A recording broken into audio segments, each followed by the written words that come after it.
emergency. Pwede please guys. Tabangin. Napaiyak naman sa takot ang residenteng ito ng Villa Azalea sa barangay Kotkot sa bayan ng Liloan dahil sa taas ng baha.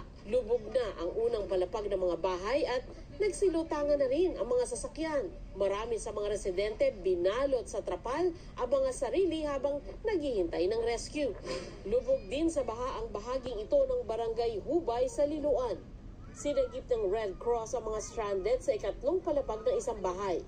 Nirespondihan din ang isang buntis na dinala sa ospital, pati ilang senior, PWD at alagang hayop.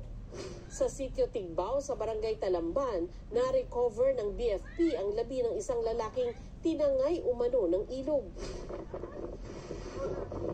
Umapaw rin ang ilog sa Dumlog sa bayan ng Talisay kaya nalubog ang maraming bahay sa San Pio Village.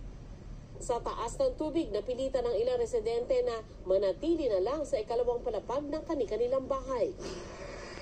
May mga residenteng kinailangang sakluluhan. Kasunod naman ang pag-apaw ng Mananga River, ganito ang tumambad sa mga opisyal na nag-inspeksyon doon.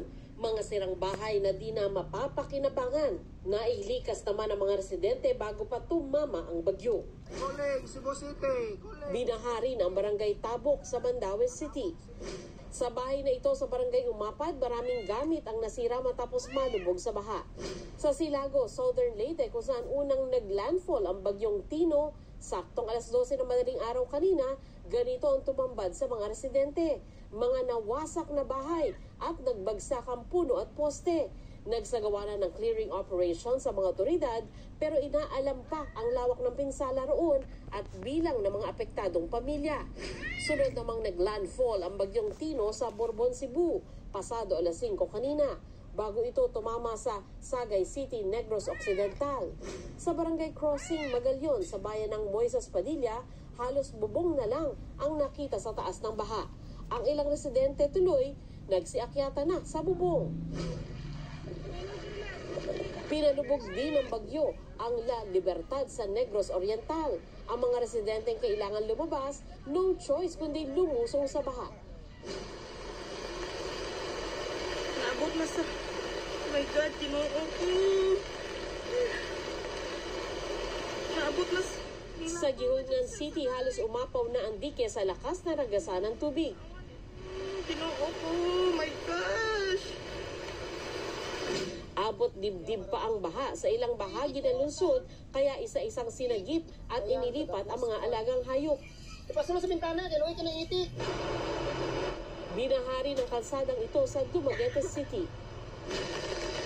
Wala namang naitalang malaking pinsala sa lalawigan ng Bohol, pero kinumpirma ng PDRRMO na may nasawing barangay Tano doon matapos tamaan ng bumagsak na puno. Dahil sa bagyo, daang-daang pamilya ang nananatili sa mga evacuation centers sa Aklan.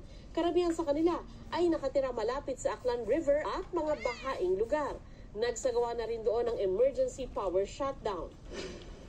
Naramdaman din ang malakas na hangin na tulad sa Legazpi City. Ako mga muabot ng tubigay nani. Ang mga inanod na sasakyan ay nagpatong-patong na. May ilang napasok sa loob ng basketball court ng nasabing subdivision. Nagbahag sa ang kusina o ang CR, then sunod paspas na kayo nga ni sirit kaya di na mabili ang portahan. Sabi ng mga residente, hindi nila inakalang mangyayari ito dahil hindi naman sila nakaranas dito noong bagyong Odette. Nag-inspeksyon naman sa Cebu City Mayor Nestor Archival sa flood area at kinausap ang mga apektadong residente. Dahil namatay nga ako na ibaw ando nga kabuk. Oh, pero dili pa nato na ma-confirm kay wa mo koy klaro nga communications with. Mayroong nakita bangkay ng matandang lalaki sa di kalayuan ng Barangay Bakayan sa sitio Tigbao, Barangay Talamban na inanod ng baha. Nay sambag at tumba ba dito rin siya na pasok? Pero naitubig? Oh, naitubig sir. Ang baha ba ni lapaw naman sa mga. Samantala, 10 kabahayan sa sitio Tigbao ang inanod din ng baha. Ang bahay ni Danilo, flooring na lang ang natira matapos inanod ng rumalagasang baha. Kadlaw na, pati naman kasuga. Wala lang ko balik dire. Nasawi naman ang kalabaw ng pamilya ni Victor Mingo matapos malunod. Kinatay nila ito para mayroon silang makakain at ang kanyang mga kapitbahay. Si Victor muntik nang inanod ng baha Buti na lang nakaakyat siya sa kawayan at na-rescue. Dahil sa magdamag na pag-ulan, muntik nang umapaw ang tubig sa Guadalupe River. At nang namonitor ng barangay ang level ng tubig sa Guadalupe River, agad na inalerto ang mga residente sa sitio Sapang na mag-ingat. Samantala sa social media post naman ng Our Lady of the Sacred Heart Parish Capital, makikita na pinasok na ng tubig baha ang ground floor ng simbahan. 1 a.m. nang simulang bumuhos ang malakas na ulan sa Cebu, pero humina ito ng bandang 2 a.m.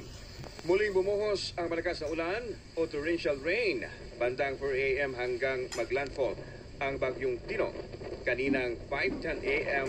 sa bayan ng Butuan.